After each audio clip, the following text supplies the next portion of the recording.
नमस्कार साथियों। आज कई दफ़ा मैंने 3 या 4 दफ़ा फेसबुक पे लाइव आने की कोशिश की, लेकिन नेटवर्क प्रॉब्लम की वजह से मैं लाइव नहीं आ पाया। तो मुझे ये वीडियो रिकॉर्ड करना पड़ रहा है। इससे पहले भी किसानों को लेकर सरकार ने जो 3 कानून बनाए थे, उन कानूनों को लेकर मैंने सरकार का पक्ष और किसानों का पक्ष उन कानूनों पर रखने की कोशिश की थी। आज का ये जो वीडियो है, इसके अंदर मैं उन कानूनों को लेकर उनके पक्ष या विपक्ष में कोई भी टिप्पणी नहीं करूंगा। इस वीडियो में मैं एक गंभीर बात पर जोर देना चाह रहा हूं, जो बात बार बार पिछले कई वर्षों से हमारे सामने उभर कर आई है। देखिए, लोकतंत्र में 2 तरीके होते हैं, 2 पक्ष होते हैं, एक सहमति का और एक असहमति का। अगर लोकतंत्र की जगह राजशाही होती तो क्या होता? राजा कानून बना देता और वो कानून जनता को मानना पड़ता। Law is a command of sovereign. इसको हिंदी में आसान भाषा में ऐसा समझ लीजिए कि राजा का आदेश ही कानून है। लेकिन लोकतंत्र में ऐसा नहीं है। लोकतंत्र में हमारे पास में एक प्रक्रिया है और उस प्रक्रिया के तहत हर किसी को अपनी सहमति और असहमति जताने का पूरा अधिकार है। लेकिन पिछले कुछ वर्षों में एक नया ही ट्रेंड देखने को मिल रहा है। बड़ा अजीब ट्रेंड है, बड़ा गंभीर ट्रेंड है।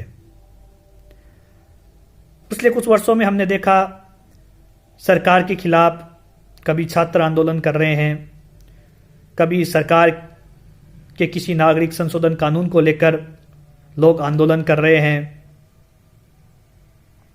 अलग अलग मसलों पर अलग अलग लोग अपनी असहमति जताने की कोशिश कर रहे हैं। ऐसा नहीं है कि आंदोलन वर्तमान सरकार के खिलाफ ही हो रहे हैं। पहले जो भी सरकारें रही है उनके खिलाफ भी आंदोलन हुए हैं, उनके खिलाफ भी लोग सड़कों पर उतरे हैं। लेकिन जो बात नहीं देखने को मिल रही है वर्तमान सरकार के पिछले कार्यकाल में और अभी जो कार्यकाल चल रहा है उसमें, वो ये है कि जो कोई भी आंदोलन कर रहा है उन लोगों को एक आपत्तिजनक टैग से नोटिफाइड किया जा रहा है। और सबसे ताज्जुब की बात यह है कि ये जो अलग तरीके के टैग से नोटिफाइड करने का काम किया जा रहा है, ये सत्ता में बैठे संवैधानिक पदों पर बैठे व्यक्तियों के द्वारा,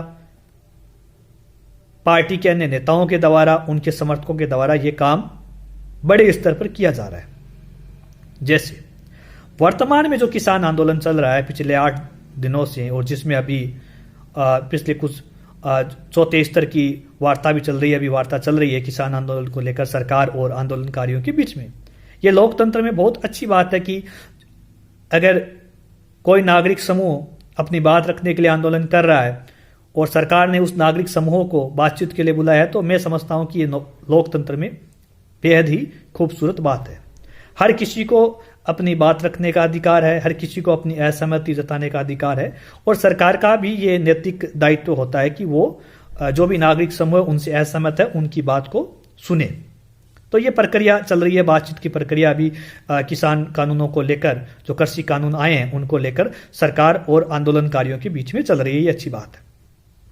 लेकिन जो मसला है, जैसे मैं अभी अपने मुद्दे पे आता हूं, वो ये है कि जिस तरीके से नोटिफाइड किया गया, जैसे आंदोलन के अंदर जो किसान आंदोलन है उस आंदोलन को खालिस्तान परस्त, पाकिस्तान परस्त, आंदोलनकारियों को गुंडे, मवाली जैसे शब्दों से नवाजा गया। तो सवाल यह है कि आखिर ये नौबत क्यों आती है सत्ता के लिए? इस तरीके की मैं अश्लील भाषा कहूंगा, लोकतंत्र में इस तरीके की अश्लील भाषा का प्रयोग करने की जरूरत सत्ता को क्यों पड़ती है? मेरा सवाल यह है। सत्ता से कुछ लोग सहमत हो सकते हैं, कुछ लोग असहमत हो सकते हैं, और अगर सभी लोग सत्ता से सहमत हुए तो फिर वो लोकतंत्र नहीं रहता, वो कुछ और हो जाता है। उसको आप कुछ भी नाम दे सकते हैं, लेकिन जो बात बार बार हमारे सामने आ रही है, जो बड़ी चिंता का विषय है हमारे लिए, वो ये है कि सरकार का जो आचरण है असहमति के प्रति, वो अलोकतांत्रिक है। आप को बात सुननी पड़ेगी, आपको असहमतियों को सुनना पड़ेगा।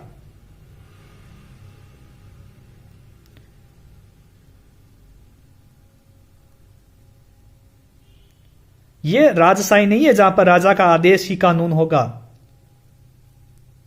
यह लोकतंत्र है, यहां पर आपको बात सुननी पड़ेगी। अब आप ही देखिए, वर्तमान जो कृषि कानून आए हैं, इन कानूनों को लाने की प्रक्रिया आप देखिए।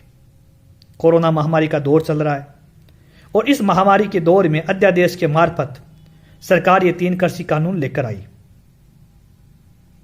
अध्यादेश का मतलब यह होता है कि जब सरकार को लगता है कि विशेष आपातकालीन स्थितियों में किसी कानून को नागरिकों के लिए पास करना या उसको पारित कराना जरूरी है, यानी किसी भी बिल को कानून बनाने के लिए अध्यादेश का सहारा तभी लिया जाता है जब आपातकालीन परिस्थिति आन पड़ती है।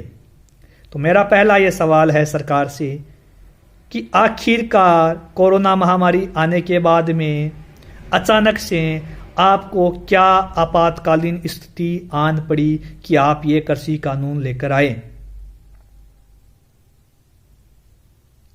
दूसरी बात, ये जो कृषि कानून अध्यादेशों के मार्फत लाए गए प्रारंभ में, इसको बोलते हैं चोर दरवाजे से कानून लाना। ये जो अध्यादेश की प्रणाली है या जो उसका उपयोग है, उसका सरकार ने इस तरीके से दुरुपयोग ही किया है। इसके अलावा जिस तरीके से इन कानूनों को संसद में पास करवाया, उस पर भी कहीं ना कहीं सवालिया निशान खड़े होते हैं और ये सरकार की मंशा पर सवाल उठाते हैं। आप बार बार लोकतांत्रिक प्रक्रियाओं का हनन क्यों कर रहे हैं? इन कानूनों को बनाने से पहले आपने आखिरकार क्यों नहीं स्टेक होल्डर से बातचीत करनी चाहिए? और मैं समझता हूं इन कानूनों को बनाने में आपको किसानों से, व्यापारियों से, कॉरपोरेट से और जो भी इन कानूनों से प्रत्यक्ष या अप्रत्यक्ष रूप से प्रभावित हो रहा है, उन सब से चर्चा करके ये कानून बनाने की जरूरत थी। जब इतना समय चला गया तो महामारी का समय भी चला जाता और आराम से बातचीत करके शानदार तरीके से किसानों के हित के लिए आप कानून बना सकते थे, लेकिन आपने ऐसा नहीं किया। और इसी का ही नतीजा है कि आज दिल्ली बॉर्डर पर लाखों की संख्या में किसान डटे हैं इस महामारी के दौर में, ठंड के दौर में। एक बात। दूसरी बात जो पिछले 8 दिनों में मैंने देखी सोशल मीडिया पे, मीडिया में अलग अलग नेताओं के बयान, कह रहे हैं कि आंदोलनकारियों को एक पर्टिकुलर पार्टी भड़का रही है या आंदोलन में टुकड़े टुकड़े गैंग शामिल है, शाहीन बाग वाले शामिल है, ये शामिल है, वो शामिल है। देखिए ऐसा है, हमारा देश एक लोकतांत्रिक देश है और कोई नागरिक समूह जब अपनी मांगों को लेकर आंदोलन करता है और बाकी को यह लगता है कि इस आंदोलन में या इन आंदोलनकारियों की असहमतियों से हम सहमत है, तो कोई भी व्यक्ति आंदोलन को अपना समर्थन दे सकता है। अब ये जो आपके जो बड़े बड़े शब्द है, टुकड़े टुकड़े गैंग, ये वो वगैरह वगैरह, इनका कोई औचित्य नहीं है। ये सब मुद्दों से आंदोलन को कमजोर करने की या असहमतियों को कुचलने की आपकी साजिश है, इसके अलावा ये कुछ भी नहीं है। तो बात सीधी सरल और साफ है। आप सरकार में हैं, देश की जनता ने आपको या आपकी पार्टी को सरकार में लाया है, तो आपकी नैतिक जिम्मेदारी बनती है कि आप लोकतांत्रिक तरीके से देश की सत्ता को चलाने का आपका काम है, कानून बनाने का आपका काम है, नागरिकों के हितों की रक्षा करना आपका काम है। मैं ये भी मानता हूं कि किसी भी सरकार, कोई भी सरकार अपने नागरिकों को 100% सहमत नहीं कर सकती, ये बात सही है। लेकिन कोई भी सरकार अपने असहमत या जो असहमति रखने वाले नागरिक है, उनको विभिन्न प्रकार के आपत्तिजनक नामों से, टैगों से भी संबोधित नहीं करती है। लोकतंत्र में असहमतियों का स्वागत जरूरी है। अगर आप ऐसा नहीं करते हैं तो आप कहीं ना कहीं देश के लोकतंत्र को कमजोर करने की कोशिश कर रहे हैं।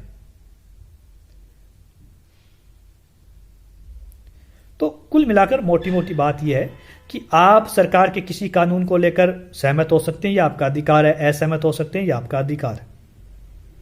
लेकिन आप किसी को अलोकतांत्रिक तरीके से ट्रीट करते हैं लोकतंत्र के अंदर, तो वो आपका कतई अधिकार नहीं है। मैं समझता हूं यह आपकी गुंडागर्दी है, और इस तरीके की गुंडागर्दी देश की लोकतांत्रिक छवि को कहीं ना कहीं कमजोर करती है। इस आंदोलन के पूरे घटनाक्रम को लेकर एक और मुद्दा जो हमारे सामने आया, जिस पर अलग अलग लोगों की अलग अलग राय है। कनाडा के प्रधानमंत्री ट्रूडो, उन्होंने इस आंदोलन को लेकर बयान दिया। भारत के अंदरूनी मामलों में दूसरे देश के संवैधानिक पदों पर बैठे व्यक्तियों को टिप्पणी करने की कोई जरूरत नहीं है। हमारा इंटरनल मसला है, हमारे लोग हैं, हमारी सरकार है, हम मिलकर बैठकर समस्या का हल निकालने में सक्षम है। हमें किसी चौधरी की इस मसले पर जरूरत नहीं है। उनकी अपनी कोई राजनीतिक मजबूरी रही होगी जिस वजह से उन्होंने बयान दिया होगा, वो अलग मसला है। लेकिन एक नागरिक के तौर पर किसी भी बाहरी शक्ति को देश के किसी भी मसले पर या उस मसले में आंतरिक हस्तक्षेप करने की जरूरत नहीं है।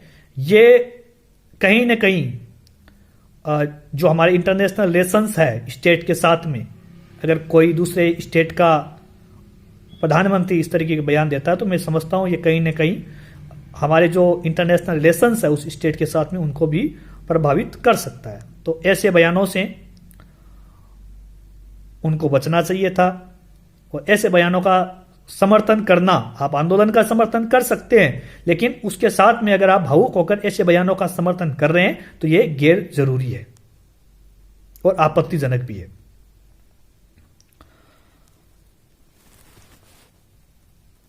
इसके अलावा जो इस पूरे आंदोलन में जो एक बात निकल कर आई सामने, वो ये है कि जो किसान आंदोलन कर रहे हैं उनका जो आंदोलन है वो वाकई में सलाम करने लायक है। शांतिपूर्ण तरीके से, प्रॉपर तरीके से अपनी बात रखते हुए किसान आंदोलन कर रहे हैं। लेकिन इसमें एक बड़ा दोगलापन सत्ता पक्ष का दिख रहा है। सत्ता पक्ष के कई राज्यों के मंत्री जो संवैधानिक पदों पर बैठे हुए हैं वो बयान दे रहे हैं कि कोरोना महामारी के दौर में दिल्ली के बॉर्डर पर इस तरीके से भीड़ जुटना, यह महामारी फैलने का डर बढ़ा रहा है। भीड़ का जुटना महामारी फैलने का डर बढ़ा रहा है, यह बात सही है। लेकिन किसानों का भीड़ में एकत्रित होकर